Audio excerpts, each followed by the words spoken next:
On the night of our wedding, my husband stepped out onto the balcony to take a strange phone call. Only moments later, my new sister-in-law burst into the room. Her face as pale as a sheet. Her hands trembled as she shoved a thick stack of cash into my hands and whispered in a panic, "Emily, the back door, run now." In that instant I knew my life as a new bride wasn't going to be a fairy tale. It was the beginning of a nightmare. The gentle melody of the love song my husband and I cherished most still drifted in from the living room.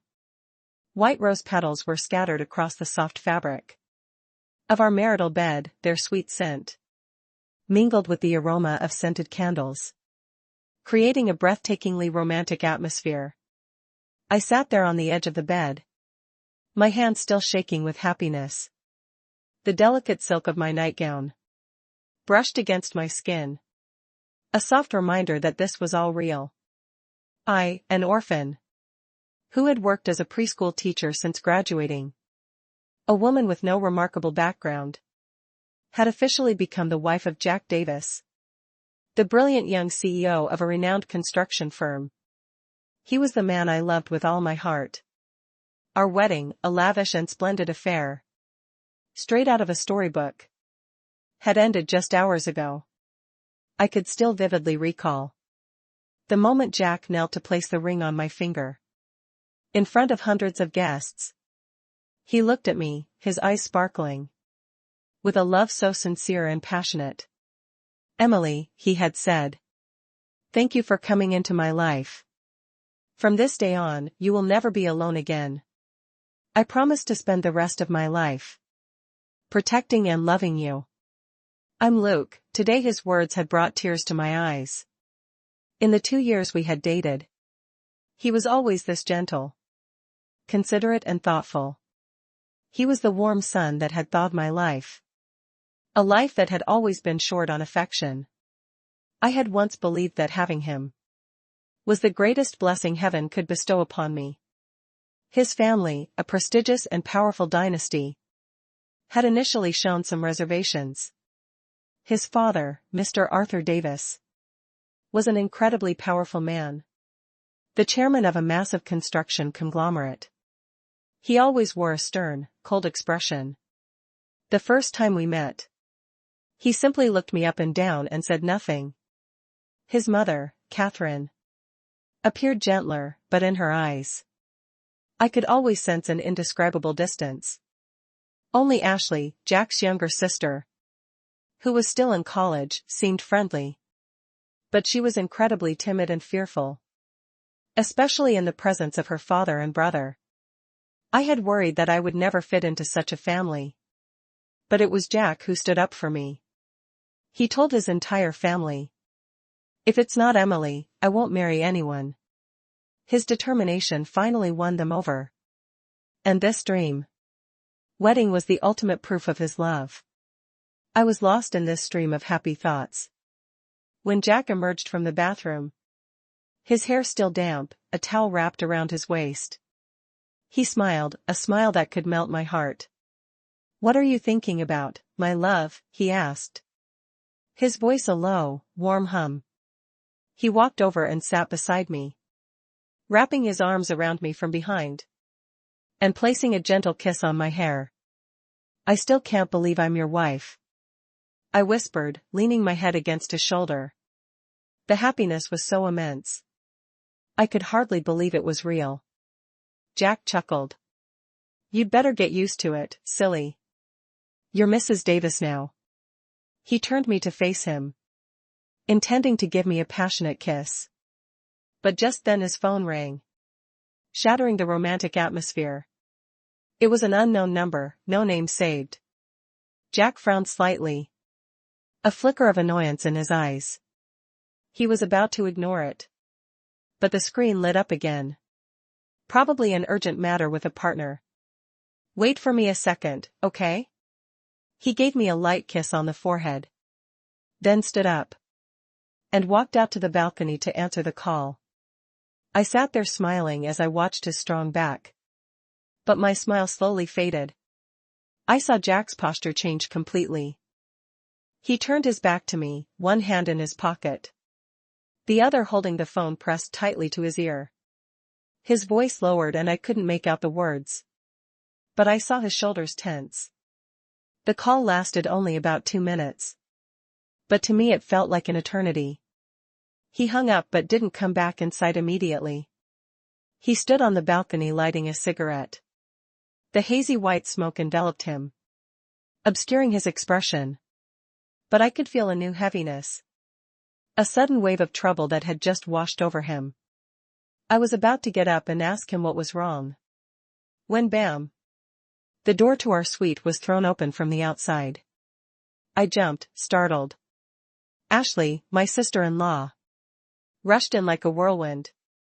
Her hair a mess, her face was drained of all color, and her eyes were wide with panic and terror. "Emily," she gasped, pointing back towards the hallway, before rushing to the door and bolting it shut. The dry, sharp sound of the lock clicking into place in the dead of night made my heart stop. "Ashley, what is it? What's wrong?" Before I could finish, she was at my side, grabbing my hand. Her skin was ice cold and trembling violently. Without a word, she pressed something thick and heavy into my palm. I looked down. It was a thick stack of $100 bills, held together by a rubber band. I was stunned. "Where did this money come from? What are you doing?" Ashley shook her head frantically, tears welling in her eyes. She leaned in close to my ear, her voice broken by fearful, choked sobs. "Don't ask anything. Take this money, I'm begging you. The back door, run now and don't look back." Her final words, "Run now and don't look back," pierced my mind like a shard of ice, freezing my entire body. The stack of cash in my hand suddenly felt incredibly heavy, searing like a hot coal. I stood there in the middle of our gorgeous suite, feeling like I was on the edge of a cliff. Run where? Why did I have to run? Jack, the husband I loved with all my heart, the man who had just exchanged sacred vows with me. What terrible secret was he hiding that would make his own sister this terrified? 1,000 questions exploded in my head, but my instincts told me I couldn't act rashly. I heard Jack's footsteps on the balcony begin to move. In a panic, I quickly shoved the stack of money under the thick comforter, hiding it in a corner near the foot of the bed. I pulled the covers over it, trying to make it look as natural as possible. My heart was pounding so hard, it felt like it would burst from my chest. Just as I finished, the balcony door slid open. Jack stepped inside, his face back to its usual calm, though his brow was slightly furrowed. "Who just came in here, honey?" I heard a loud noise. I flinched, forcing a weak smile that I knew looked more like a grimace. Oh. It was just Ashley, I think. She was just excited and wanted to tease us a bit. She left right away. It was a clumsy lie, but in that moment it was the only thing I could do. I couldn't tell him that his sister had just given me a pile of money and told me to run away from him. Jack looked at me, a hint of suspicion in his eyes. That girl, so grown up and still acts like a kid. He shook his head but didn't press the issue. He walked to the bed and sat beside me, wrapping an arm around my trembling shoulders. "Never mind her. Tonight is our night." The warmth from his body and his familiar, masculine scent enveloped me. I should have felt happy, safe. But instead I felt a bone-deep chill. His hand was warm, but the cash under the covers felt like a block of ice. His words were gentle, but Ashley's warning echoed in my ears. I sat stiffly in his embrace, my body rigid as a statue. For the first time in my life, I was afraid of the man I loved most. Jack seemed to sense my strangeness. He gently pushed me back to look at me, his voice filled with concern. What's wrong, Emily? You don't look well. You're so pale. I quickly shook my head, avoiding his gaze. I think I'm just exhausted from today. All the greeting guests and being on my feet. I feel a little dizzy. It was the only excuse I could think of. Jack sighed, his eyes full of sympathy. I'm sorry. I should have paid more attention to you. Here, lie down and get some rest. Your health is the most important thing. He gently helped me lie down and carefully tucked me in. He leaned down and placed a soft kiss on my forehead. Sleep, my love. Let me worry about everything else. I closed my eyes, pretending to drift off to sleep. But inside my head a storm was raging. I could feel Jack sitting there for a long time. His hand gently stroking my hair. This tender gesture, once something I yearned for, now made me shudder. After he was convinced I was asleep, he quietly stood up, turned off the bedside lamp, and moved to the armchair in the corner of the room. I peeked through my lashes and saw him sit there, silently lighting another cigarette. The flickering flame in the darkness illuminated his troubled face. He wasn't sleeping either. He had his own unspeakable secrets. My wedding night passed like that. I lay there, not daring to move. Not daring to breathe too loudly. Beside me, the rose petals were beginning to wilt. Beneath my back lay the mysterious stack of cash. And in the corner of the room, the man to whom I had just entrusted my life was lost in his own dark thoughts. I hadn't run. Love and curiosity kept me there. I had to stay. I had to find out the truth. No matter how cruel that truth was. I had to know what terrifying secret the man I loved and the family I was about to join were hiding. The next morning, when the first rays of sunlight crept through the curtains, Jack was no longer in the armchair. The room was unusually quiet. But I knew the storm had only just begun. Was my decision to stay a fatal mistake? I woke up feeling utterly exhausted, both physically and mentally. I had barely slept a wink. Every small noise in the hallway, every time Jack shifted in the armchair, had made me jump. I sat up and looked around the suite, still strewn with rose petals. My heart a tangled mess. The $20,000 was still under the comforter, a silent testament to the nightmare that had just begun. Jack was already up when I went downstairs. He had breakfast ready. A lavish American-style meal that I loved, with sunny side-up eggs, bacon, and a glass of fresh orange juice. He smiled brightly and pulled out a chair for me. "Morning, my love. Did you sleep well?" he asked. His voice as gentle as ever, as if nothing had happened. I looked at him, searching for any sign of abnormality on his perfect face, but there was none. He was the same Jack from yesterday. The same tender, thoughtful man I loved. Was it all a misunderstanding? Was Ashley just playing an extreme prank? But the image of her pale face and terrified eyes returned, extinguishing that fragile spark of hope. I forced a smile. I slept wonderfully. Thank you for making breakfast. We ate in silence. It was a stark contrast to our usual peaceful mornings. This silence was heavy, suffocating, as if an invisible wall had sprung up between us. I didn't know what to say, and he seemed to be deliberately avoiding any real conversation. A little later, my mother-in-law, Catherine, came downstairs. She was wearing an elegant robe, her makeup light and tasteful. Seeing me, she offered a gentle smile. "Emily, you're up. Did you two sleep well last night?" I quickly stood up and greeted her politely. "Good morning, Mom." Yes, we slept well. But I couldn't help but notice her eyes. As they swept over me, there was a strange glint.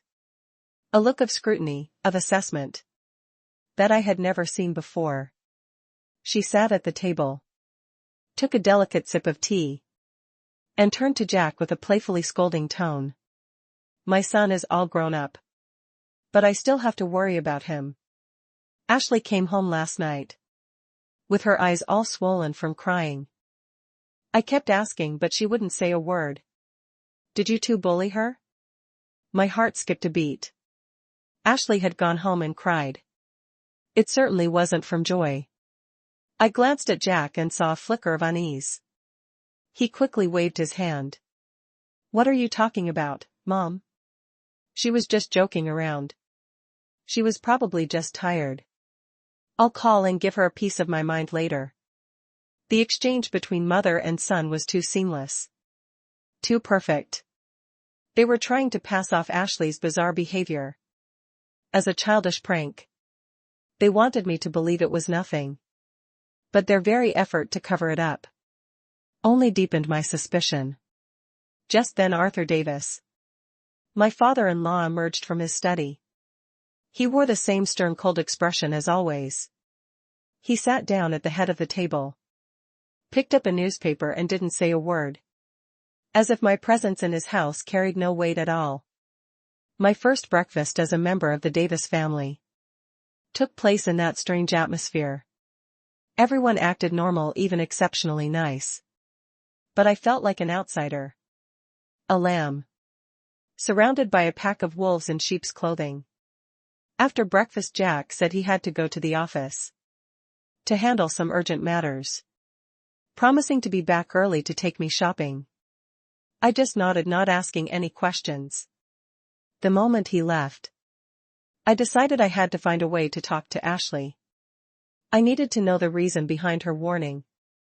I used the excuse of wanting to walk around the grounds for some fresh air. Then found a secluded corner and called Ashley. Her phone went straight to voicemail. I tried again and again, only to be met with the same result. My anxiety grew. Had they forbidden her from contacting me? I wandered aimlessly through the vast grounds of the estate. My mind in turmoil, I walked past Ashley's room and saw that the door was closed.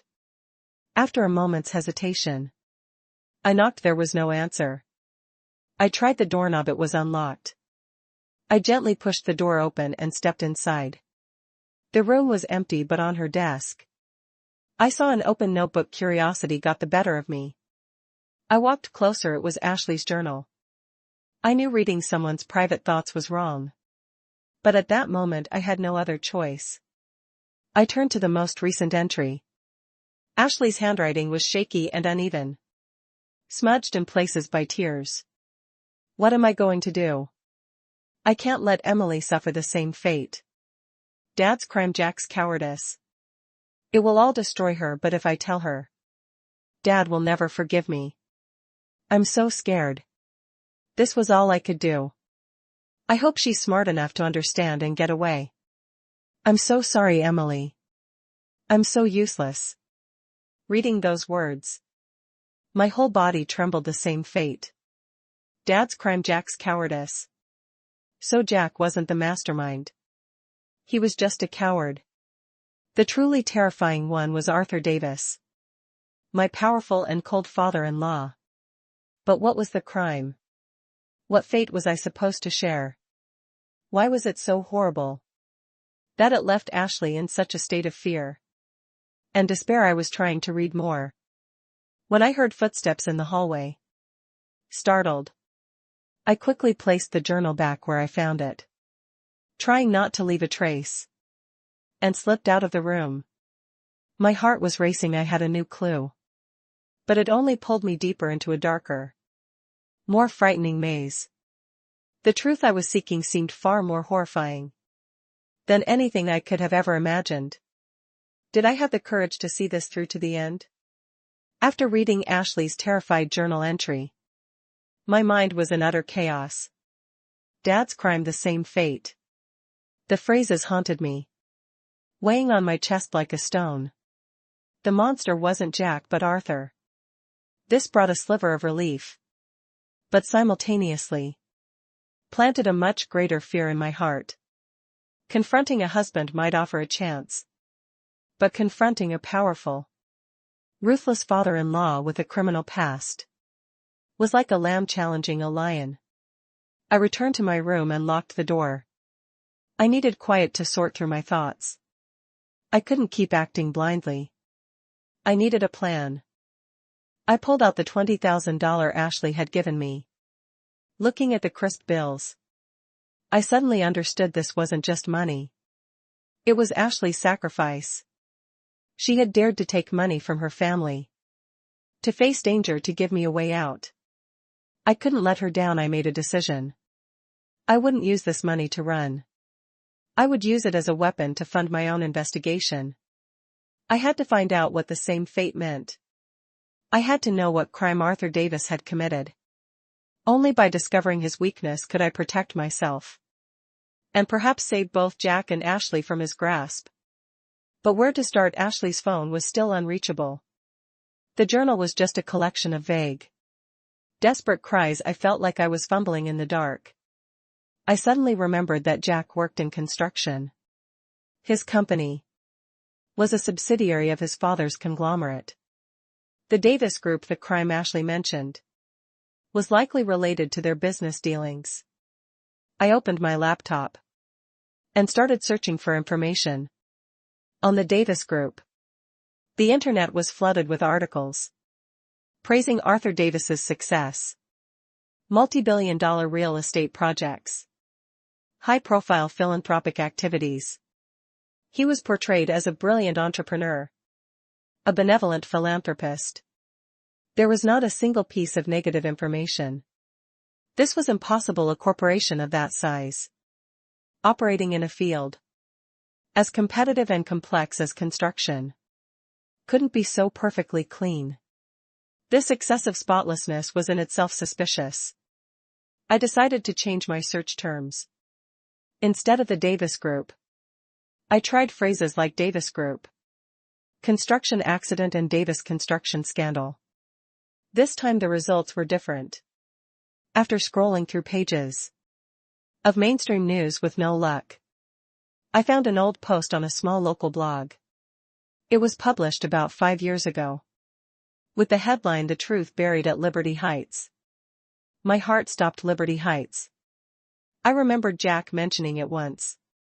It was one of the first projects he was involved with. After college, I clicked on the article eagerly. The author, a self-proclaimed former construction engineer, recounted a horrific story. According to the post, a major scaffolding collapse had occurred at the Liberty Heights residential complex, a project developed by the Davis Group. The accident had killed one worker and injured several others. But what was shocking was that all information about the incident was mysteriously suppressed. Afterward, the press was forbidden from reporting on it. The victims and their families all received large settlements and were forced into silence.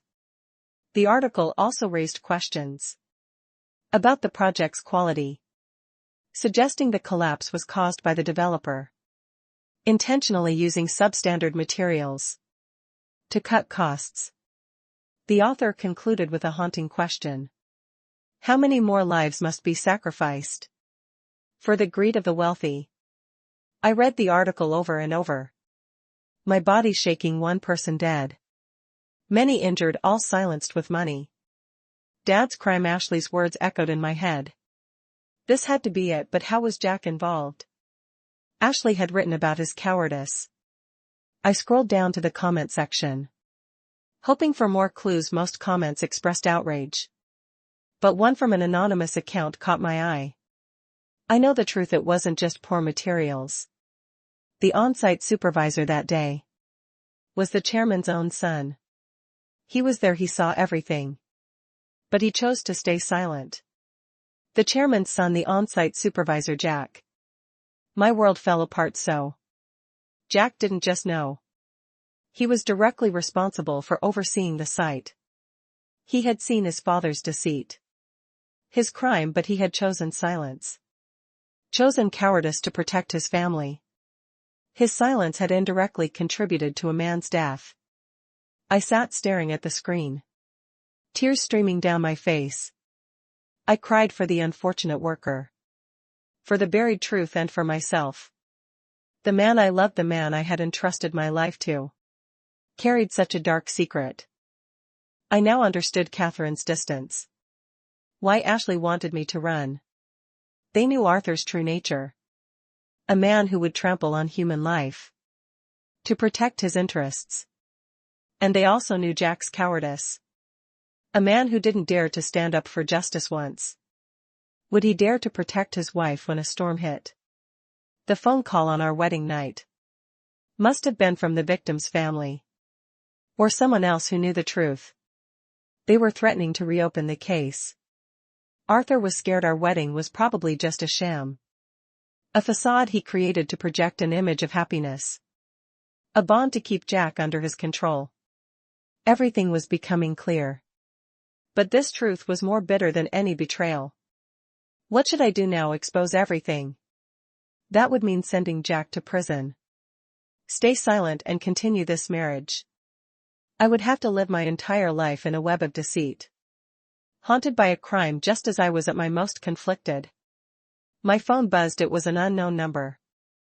My intuition screamed that something was wrong. Was it one of Arthur's men? Had they found out I was investigating? The insistent ringing of my phone pulled me from my chaotic thoughts. I stared at the unknown number on the screen. My heart pounding. Was it one of Arthur's men calling to warn me off? I took a deep breath, trying to calm my nerves. And answered hello. I fought to keep my voice steady. The other end was silent for a few seconds, save for the sound of soft breathing. Then a woman's voice, terrifyingly familiar, spoke. Emily. It's me, Catherine.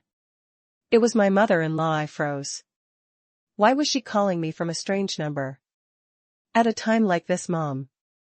Is everything all right? I stammered. Catherine's voice was a rushed, fearful whisper. Emily. Where are you? Are you alone? I have something very important to tell you. Don't let anyone know I called. Especially your father-in-law. Her tone sent my anxiety skyrocketing. I rushed into the bedroom and locked the door. I'm home alone, Mom. What's going on? I can't say over the phone. Her voice trembled. Can you meet me at the coffee shop? The grind over by the lake. I'll wait for you there. Please hurry. I don't have much time. She hung up before I could ask another question. I sat on the bed, my head spinning. Catherine, the woman who always seemed so gentle and submissive, was secretly calling me to meet in a public place. Something must be terribly wrong. Perhaps she couldn't bear it anymore, and wanted to tell me the truth. Though I was scared. I knew this was an opportunity one couldn't miss. I quickly changed into simple clothes. Told the housekeeper I had a quick errand to run. And took a cab to the meeting spot. The grind was tucked away in a quiet corner. I saw Catherine already seated at a table in the back. She was wearing a dark coat, sunglasses and a face mask, as if trying to disguise herself.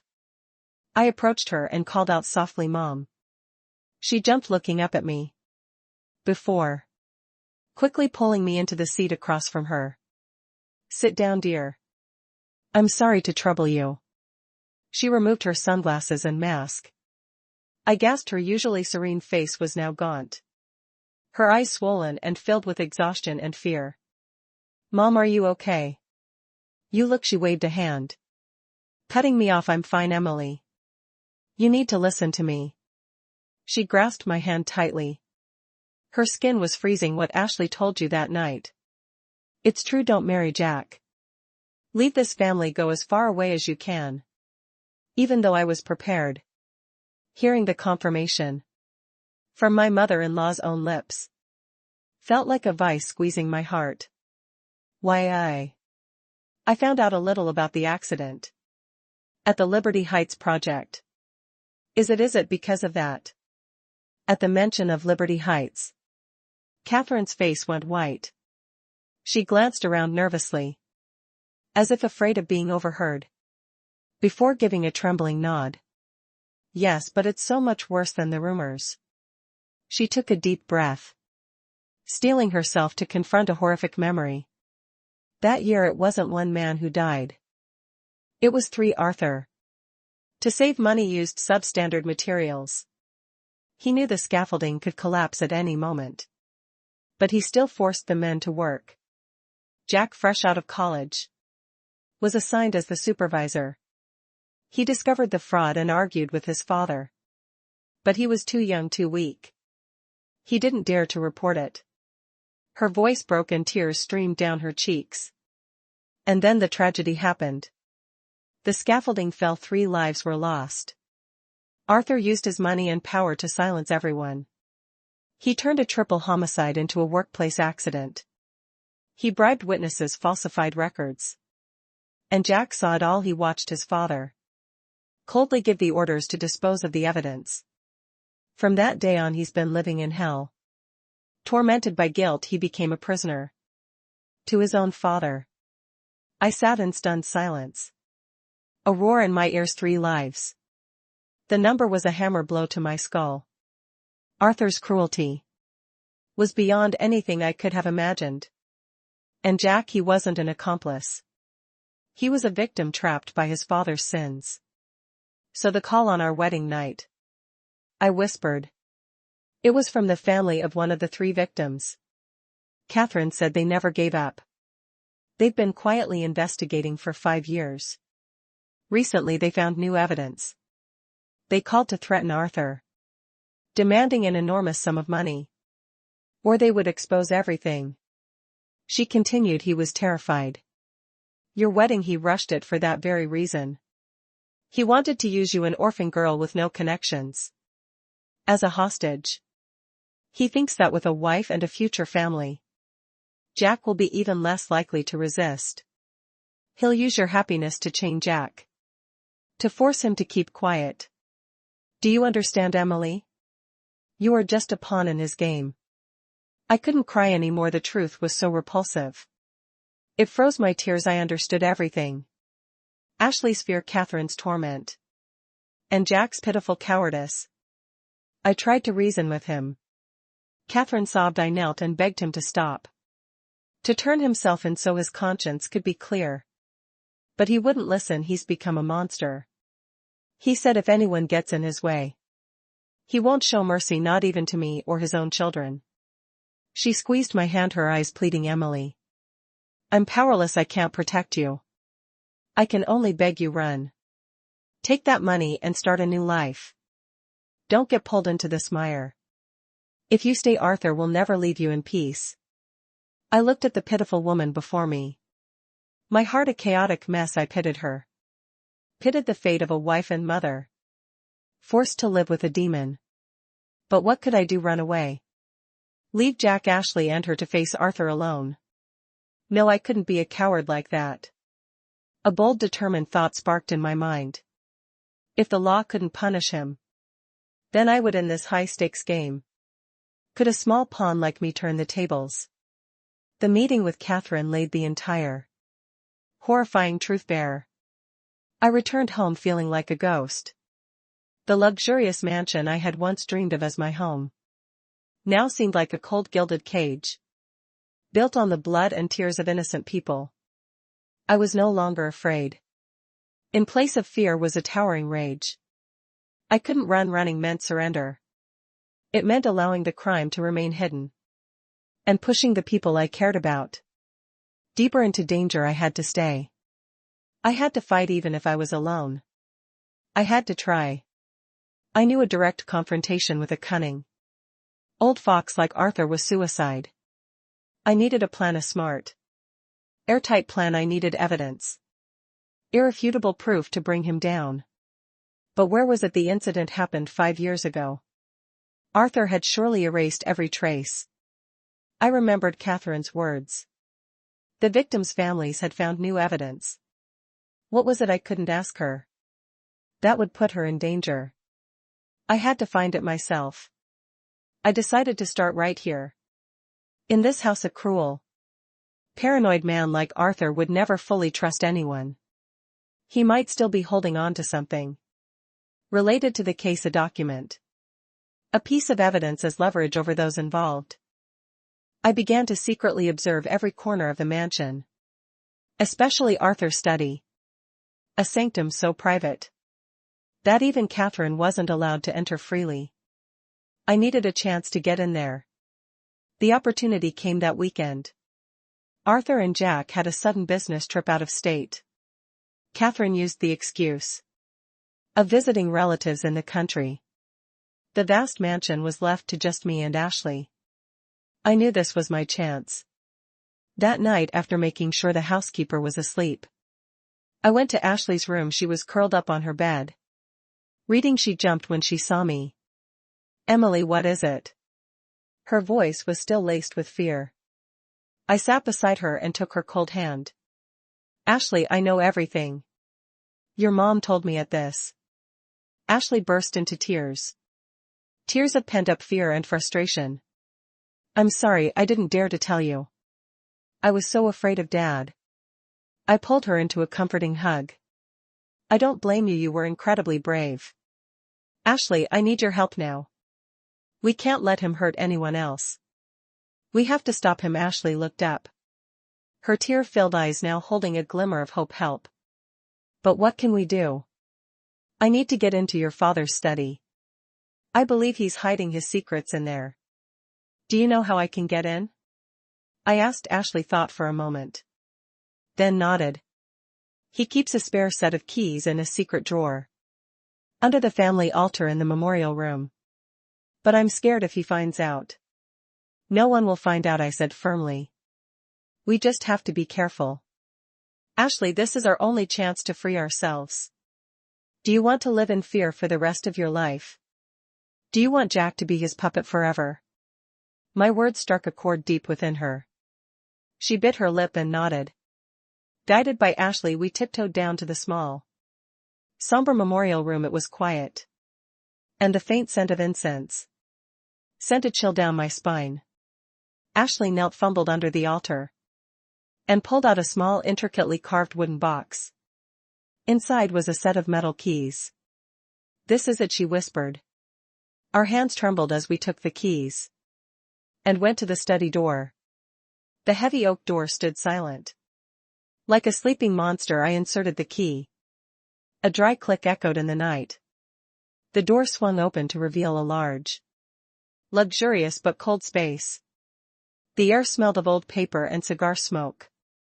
Moonlight streamed through the window, illuminating rows of tall file cabinets and a large steel safe in the corner. "We don't have much time," I told Ashley. "You stand guard outside. If you hear anything, give me a signal." Ashley nodded and hid in a corner of the hallway. I began my search. I went through drawers and files, finding only contracts and financial reports. Nothing out of the ordinary. I approached the safe. It was secured with an electronic keypad. I felt a wave of despair. There was no way I could open it. I sank to the floor, feeling helpless. Was this all for nothing? I scanned the room one last time, desperate for a sliver of hope. My eyes landed on Arthur's desktop computer. It was in sleep mode. I gently touched the mouse. The screen lit up, asking for a password. I bit my lip, trying to guess his birthday. The company's founding date. All wrong. Then I remembered. Arthur was an extremely patriarchal and arrogant man. To him, the most important thing wasn't his family, but himself and his career. I tried a combination of letters and numbers. I suspected he would never forget the date. He received the CEO of the Year award from a major business magazine, an achievement he never tired of boasting about. Beep. The screen unlocked. My heart leaped into my throat. I was right. I frantically opened folders, searching for anything, and then I saw it. A folder named with the initials LH. Liberty Heights. My hands shaking. I clicked on it. Inside was a single file. A video file. Holding my breath, I pressed play. A grainy, blurry video appeared, filmed from a hidden corner. Likely a security camera. I saw the image of the scaffolding slowly buckling, Then collapsing, I heard screams. Saw chaos, and then I saw him. Arthur Davis. He wasn't panicked. He was terrifyingly calm. He pulled out his phone and made a call. His cold, unmistakable voice came through the computer speakers. Clean it up, leave no trace. Anyone who gets in the way, eliminate them. The video ended. But his voice echoed in my head. I sat there shaking uncontrollably. This was it, the smoking gun. Irrefutable proof just then. I heard Ashley cough twice from the hallway. The warning signal startled. I quickly copied the video file onto a small USB drive I had brought, cleared the computer's history, and put everything back in its place. I rushed out of the study, and Ashley and I hurried back to my room. A few minutes later, I heard a car pull into the driveway. My heart stopped. Arthur was back. A day earlier than planned. Had he discovered something? The car engine cut out, followed by the heavy slam of a car door. Ashley and I froze in my room, our faces drained of blood. His sudden return couldn't be a coincidence. Did he suspect something? I quickly hid the USB drive deep in my pocket, my heart hammering against my ribs. We heard Arthur's heavy footsteps enter the house. Then his booming voice, "Catherine, where is everyone?" Ashley and I looked at each other, terrified. We didn't dare go out. We could only stand still, holding our breath, listening. His footsteps grew closer, stopping right outside my door. Click, the doorknob turned. But I had locked the door from the inside. "Emily, open this door." His voice was sharp and cold. All pretense gone. I trembled, unsure of what to do if I opened the door. What would he do to me if I didn't? Would he break it down? Ashley was shaking beside me, whispering, "What do we do, Emily? He knows, he must know something." Just then Jack's voice came from down the hall. "Dad, what's going on? Why are you back so suddenly?" Jack was home too. I heard Arthur snarl. "You have the nerve to ask your wife, your sister, what good deeds have they been up to behind my back? Get Emily out here now, Dad. Calm down, she's tired. She's resting." Jack tried to de-escalate. "Tired or up to something shady?" Arthur wasn't listening. He pounded on my door. "Emily, I'm giving you 3 seconds to open this door. If you don't, you'll regret it." I knew I couldn't hide any longer. Taking a deep breath, I signaled for Ashley to step back, and I slowly unlocked the door. The moment it opened, Arthur stormed in. His eyes were bloodshot, glaring at me as if he wanted to tear me apart. You were in my study, weren't you?" I was paralyzed. He knew. How could he possibly know so fast? "What did you take?" he roared, advancing on me, his hand raised to strike. "Dad, don't." Jack rushed in, standing between us. "Whatever it is, we can talk about it. Don't you dare touch her. Get out of my way." Arthur shoved Jack aside. "This is between me and her. Today I'm going to teach her some respect." He turned back to me, his voice a venomous hiss. "I'll ask you one last time. What did you take? Where is the USB drive? Give it to me." I stood my ground, my body trembling, but my gaze locked on his. I knew if I handed over the USB, it would be the end for me, for any hope of justice. I clenched my hand around the drive in my pocket. "I don't know what you're talking about. I haven't been in your study." Still denying it, Arthur's face turned purple with rage. He swung his hand. But this time it wasn't Jack who intervened. It was Ashley. She ran and stood in front of me, her arms spread wide, screaming through her tears, "Dad, don't hit her. It was me. I went into your study. I was just curious what it looked like. I didn't take anything." Both Jack and I were stunned by Ashley's courage. The timid, fearful girl was now standing up to protect me. Arthur froze, perhaps shocked that the daughter he always dismissed would dare to defy him. You too," he stammered. "Yes, it was me." Ashley cried, tears streaming down her face. You committed a crime, you ruined Jack's life. And now you want to hurt Emily too. Are you even human anymore? Shut your mouth, Arthur roared, his rage reaching its peak. He lost control, he swung his arm. And a loud smack echoed through the room. The slap sent Ashley stumbling to the floor. A red mark blooming on her cheek. A trickle of blood at the corner of her mouth. Ashley. Jack and I yelled in unison. Rushing to help her up, Jack turned to his father. And for the first time I saw genuine fury in his eyes. You've gone too far. Arthur seemed to realize what he had done. He stood stunned for a moment, his hands still in the air. But regret was quickly replaced by cruelty. He laughed coldly. You're all so brave. The three of you daring to stand against me. Fine, let's see how tough you really are. He pulled out his phone and made a call. Hello. Send some people to the mansion. Now we have a few things to clean up. He hung up and looked at us with terrifying eyes. You chose the path of death. Don't blame me for what comes next. I held Ashley close, a chill running through me. I knew. The cleanup he mentioned wasn't about housekeeping. It was a death threat. A true life or death battle was about to unfold. Right here in this mansion. Could we possibly get out of here alive? Arthur's threat hung in the thick, cold air like a death sentence. I held Ashley tightly, my whole body shaking. Jack stood protectively in front of us. His face taut, the familiar fear was gone from his eyes, replaced by a fierce determination to protect us. Dad, what are you planning to do? You can't do this. Jack's voice was low and dangerous. Arthur sneered, a sadistic smile on his face. Do it, I'm just cleaning up the trash. That dares to get in my way. You brought this upon yourselves. He sat down in a large armchair, calmly lighting a cigar. Like a king deciding the fate of rebels. A few minutes later the front door opened. Two large men in black suits with grim faces walked in. They said nothing, merely bowing their heads to Arthur, before standing like stone statues, their cold eyes sweeping over us. I knew these were the cleaners he had called. They were his enforcers. Men who would do anything for money. The air in the living room became suffocating. Despair began to creep in. We were trapped in our own home, facing a monster and two hired killers.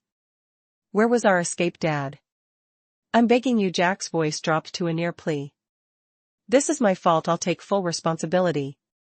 Please just let Emily and Ashley go. They're innocent. Arthur blew a cloud of smoke. No one is innocent in this world. Emily knows too much and Ashley dared to betray me. They both deserve to pay the price. He gestured to his two henchmen. The men started moving towards us. My heart stopped. I looked at Jack. At Ashley. Maybe this was the last time we would ever be together. Stop. A weak but commanding voice echoed from the staircase. All eyes turned. It was Catherine. She stood on the landing, gripping the railing. Her face pale, but her eyes blazing with a fire I had never seen before. What do you think you're doing, Arthur? Are you going to murder your daughter-in-law and your own daughter in your house? Catherine's voice was trembling but firm. Arthur seemed surprised by his wife's appearance and defiance. He frowned. Go back to your room. This is none of your business. None of my business? Catherine let out a bitter laugh. I've been silent for too long. I've turned a blind eye to your crimes for years. I've lived with guilt and torment every single day, but I will not be silent anymore.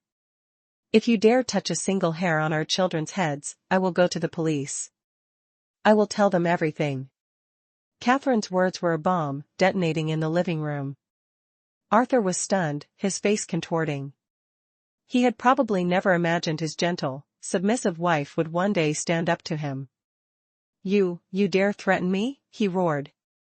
Yes, I am threatening you, Catherine said, descending the stairs, each step slow but steady. You think I know nothing? I know you falsified medical records for a victim's family member. I know you bribed officials to cover up safety violations.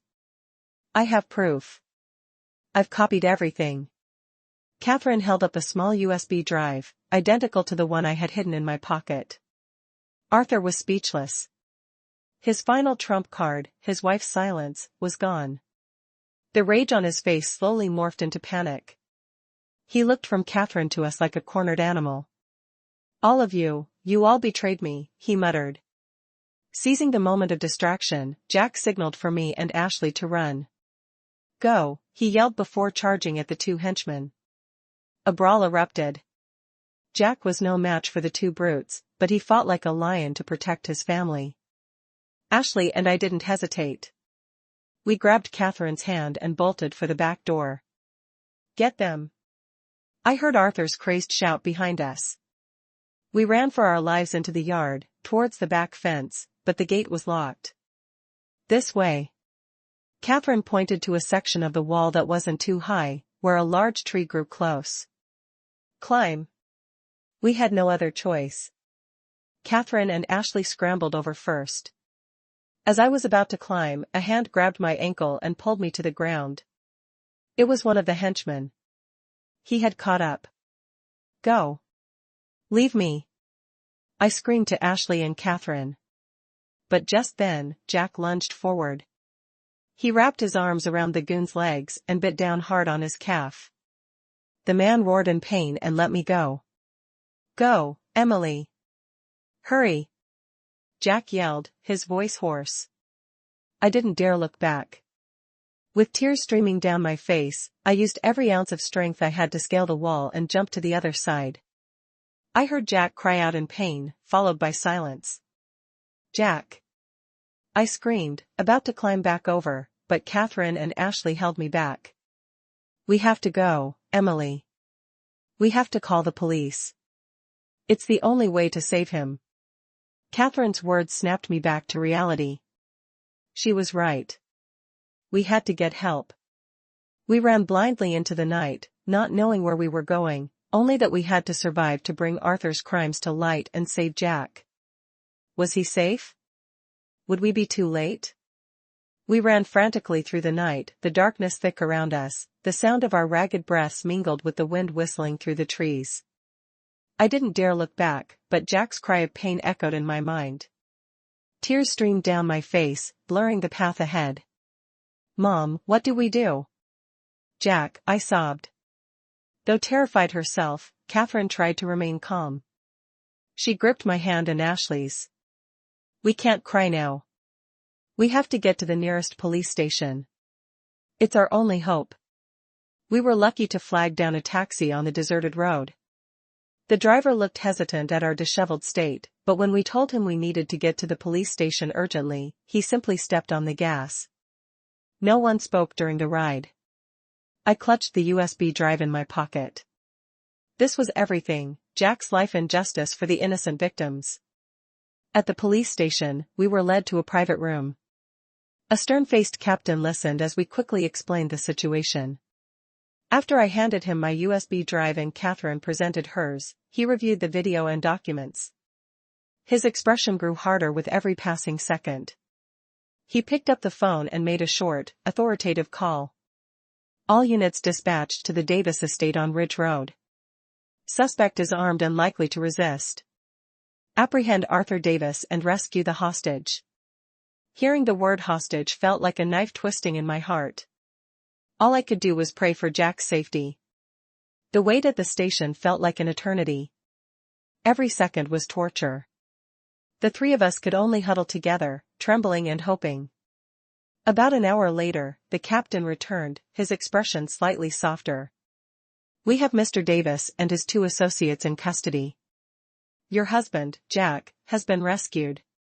He's been injured, but his life is not in danger. He's on his way to the hospital. Hearing this, all three of us burst into tears, tears of relief and gratitude. The captain looked at us, his voice low. This is a very serious case, and we will conduct a thorough investigation. The evidence you've provided is invaluable. Thank you for your courage. We rushed to the hospital. Jack was lying in a bed, his head bandaged and one arm in a cast. When he saw us, he managed a weak but warm smile. Are you okay?" That was the first thing he asked me. I couldn't hold back my tears and rushed to embrace him. "I'm okay. I'm so sorry. I shouldn't have left you." "No," he whispered, stroking my hair. "You did the right thing. If it weren't for you, I might never have had the courage to escape that hell." Catherine and Ashley stood beside us, their eyes filled with tears. For the first time in years, I felt like the four of us were a real family, one that had weathered a storm together. The arrest of Arthur Davis sent shockwaves through the business world and the entire city. No one could believe that the esteemed chairman, the successful entrepreneur, was a monster in disguise, responsible for a string of heinous crimes from the Liberty Heights collapse years ago to other illegal dealings. Everything was brought to light. The media swarmed the story. The Davis Group, an empire built on lies and blood, crumbled overnight. The investigation proceeded quickly with irrefutable evidence. Arthur couldn't deny the charges. He was indicted on multiple counts, including corporate fraud, obstruction of justice, and, most seriously, conspiracy to commit murder. His two henchmen were also arrested and confessed everything. During the trial, an even more surprising fact emerged. The video I found wasn't the only copy. The former engineer who wrote the blog post was one of the survivors of the collapse. He had secretly kept a copy of the security footage all these years, waiting for the right moment. The phone call on my wedding night was made by him and the victims' families together. They didn't want money, they wanted justice. They had hoped to use fear to force Arthur into making a mistake. They never expected their actions would inadvertently accelerate my own search for the truth. A few weeks later, I received a letter from the old engineer. He wrote, "Thank you, brave young woman. Because of you, the souls of the departed can finally rest in peace. Justice may be delayed, but it is never denied." I read the letter with tears streaming down my face. I wasn't a hero. I was just an ordinary woman trying to protect love and what was right. Now that the storm had passed, I could finally feel a sense of peace. But I knew the fight wasn't over. Arthur's trial was about to begin, and we would have to confront the painful past once more. Would justice truly be served? The days leading up to Arthur Davis's trial were strange. The storm outside had calmed, but inside each of us, the emotional aftershocks remained. Jack slowly recovered. The cast came off his arm, but the scar on his forehead was a permanent reminder of the battle he had fought. He was much quieter than before. I'd often find him sitting alone on the porch late at night, smoking in silence, his gaze lost in the darkness. I knew he was fighting a harder battle now, a war with his own conscience. "Do you hate me, Emily?" he asked me one night, his voice hoarse. "Because of my cowardice, I almost got you killed." I sat beside him, taking his hand. "I was angry, and I was disappointed, but I never hated you. I understand now. Your silence wasn't complicity, it was the powerlessness of a son turned into a tool by his own father." Jack looked at me, his eyes glistening. "Thank you. Without you, I'd still be that coward." Catherine had also changed profoundly. She was no longer the submissive, silent woman. She became strong, decisive. She took charge of the family's affairs while Jack recovered. She regularly visited the victims' families, not to beg for forgiveness, but to quietly offer practical help. "Money can't bring back a life," she said.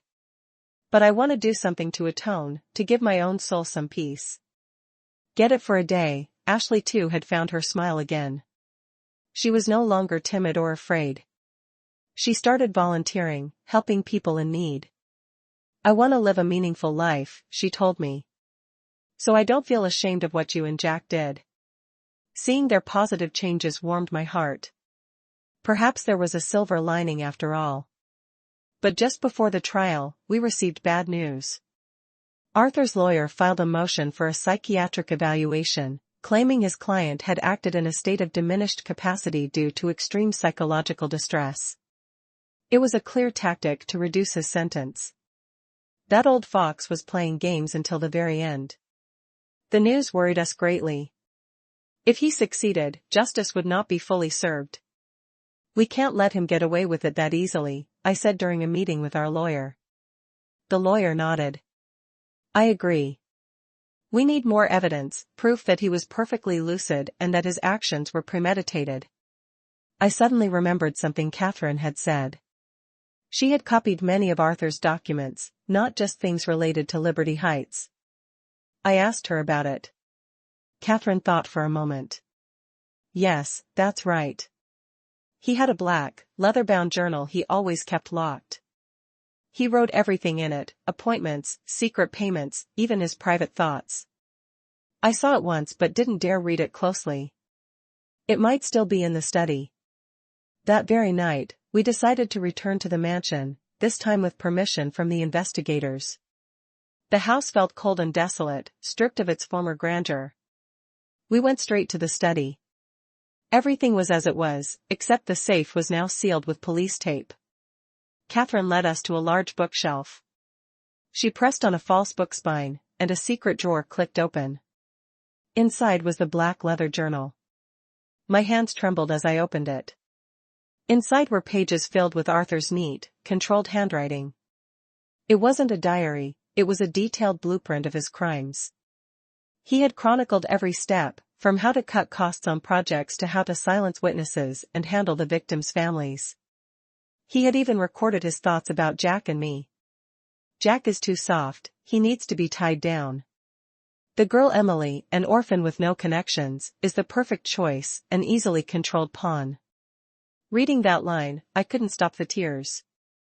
To him, I was never a person, just a game piece. But the final page of the journal was the most horrifying. He had written Plan B, if everything collapses. Fainting insanity is the only way out. Psychiatric records have been prepared for some time. He had planned his escape route from the very beginning. The man's cunning and cruelty knew no bounds. This journal was the final irrefutable piece of evidence. We needed to dismantle his insanity plea. We immediately handed it over to the authorities. Now all of Arthur's escape routes were cut off. The wheels of justice were turning. And there was nowhere left for him to hide. What sentence would he finally face for his crimes? The black leather journal was the fatal blow that demolished Arthur's feigned insanity defense. When our lawyer presented it in court, along with handwriting analysis, a hush fell over the courtroom. Arthur's own defense attorney could only lower his head, unable to offer any further argument. Arthur's arrogant, confident expression dissolved, replaced by a pasty gray pallor. He slumped in the defendant's chair, his eyes vacant. The cunning old fox had finally been unmasked. His monstrous calculations laid bare for all to see. The trial proceeded after days of tearful testimony from the victims' families and the presentation of undeniable proof. The day of judgment arrived. Jack, Catherine, Ashley, and I were all present. We didn't sit in the section reserved for the defendant's family. We sat with the families of the victims. We wanted them to know we stood with them, with the truth. The presiding judge, a solemn gray-haired man, began to read the verdict. His voice was steady and clear, echoing through the chamber. He listed Arthur's crimes one by one: fraud, racketeering, obstruction of justice, and finally, the gravest charge, murder. With each charge, I felt Jack's shoulders tremble beside me. As much as he hated what his father had done, the bond of a son is not so easily severed. After considering all evidence and testimony, the judge paused, the room holding its breath. This court finds the defendant, Arthur Davis, guilty on all counts. He is sentenced to life in prison without the possibility of parole. The words hung in the air. Catherine let out a sob, collapsing against my shoulder. Ashley held her mother tightly. I stood frozen. I had wanted justice, wanted him to pay, but the finality of the sentence was still a shock.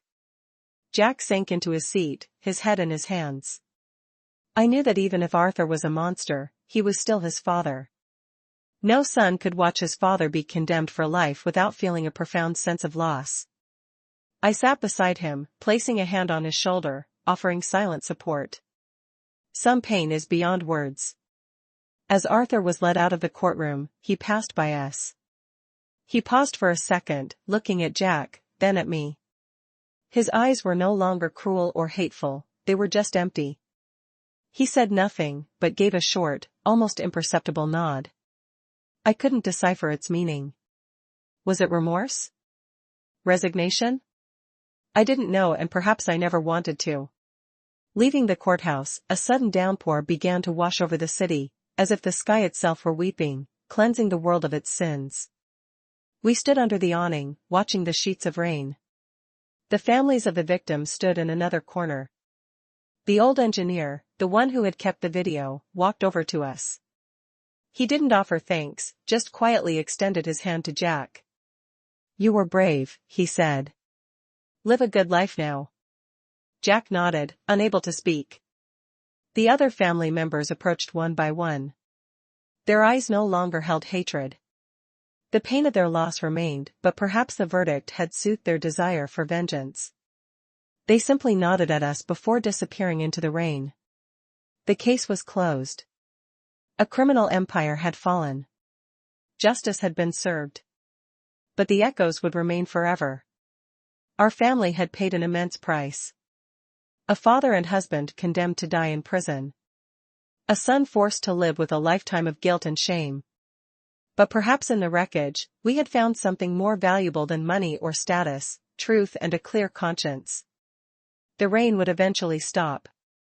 After the storm, a rainbow might appear. Could our family, after navigating this horrific tempest, find the light of a new beginning? Arthur's life sentence marked a tragic end to an empire built on sin. But for our family, it was the start of a new chapter, one filled with the challenge of healing deep wounds. In the days after the trial, the Davis mansion became eerily quiet. Catherine was a shadow of her former self, locking herself in her room, refusing to eat. The pain of losing a husband, even a monstrous one, and the guilt of her own years of silence gnawed away at her. Jack was no better.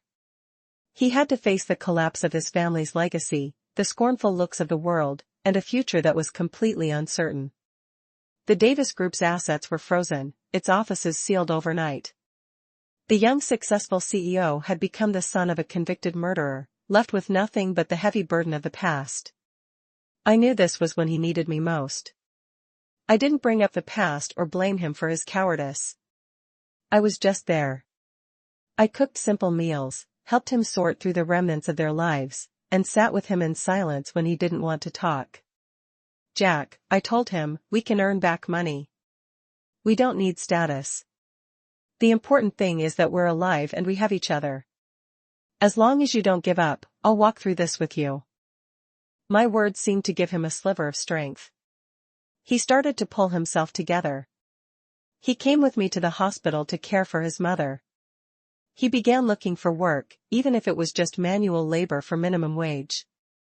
He wanted to start over with his own two hands, free from his father's shadow. Ashley also matured immensely. She became the emotional pillar for her mother and brother, juggling her college classes with a part-time job to help out. Seeing their resilience, I felt a warmth spread through me. Perhaps in their loss, they had found a bond they never had before. But life was not easy. The stigma of being a criminal family followed us everywhere. Jack was rejected from every job he applied for. Ashley was shunned by her friends at school. Even when I tried to return to my preschool, I was met with whispers from parents who didn't want their children taught by someone connected to our family. I had to resign. It was a painful decision, but I couldn't let my presence harm the school. There were moments I felt hopeless. But then I would look at Jack, at Catherine and Ashley, and I knew I couldn't fall apart. I remembered the $20,000 Ashley had given me. I hadn't touched it. I gathered the family together. "We can't live in the shadows forever," I said. "Let's use this money to do something meaningful. Let's start over." They all agreed. We decided to sell the mansion, a place that held too many painful memories. We used the money to pay off debts and offer further compensation to those affected by Arthur's crimes. With the remaining sum and the $20,000, we didn't keep it for ourselves. We found the families of the 3 victims from the Liberty Heights collapse. We didn't ask for forgiveness. We simply used the money to establish a scholarship fund in the names of their lost loved ones, dedicated to helping underprivileged students in their hometowns. At first, our actions were met with suspicion. But over time, as they saw our sincerity, as they saw children from their communities going to college because of the fund, their attitudes began to soften. The old engineer came to see us one last time. "The pain will never disappear," he said, "but we see your genuine remorse. Live well." His simple words were an invaluable comfort.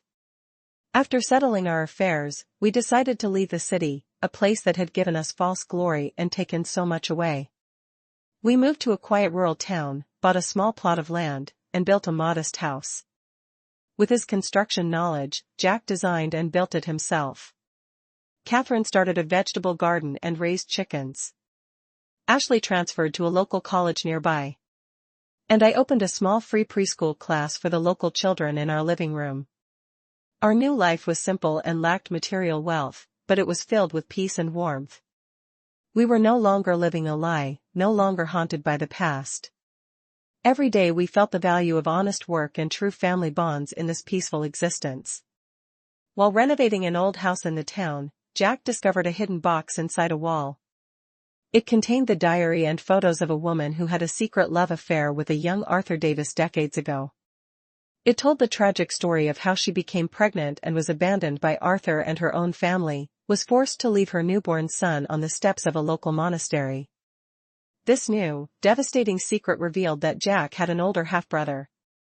Driven by a need to right another of their father's wrongs, we embarked on a search, following the clues in the diary.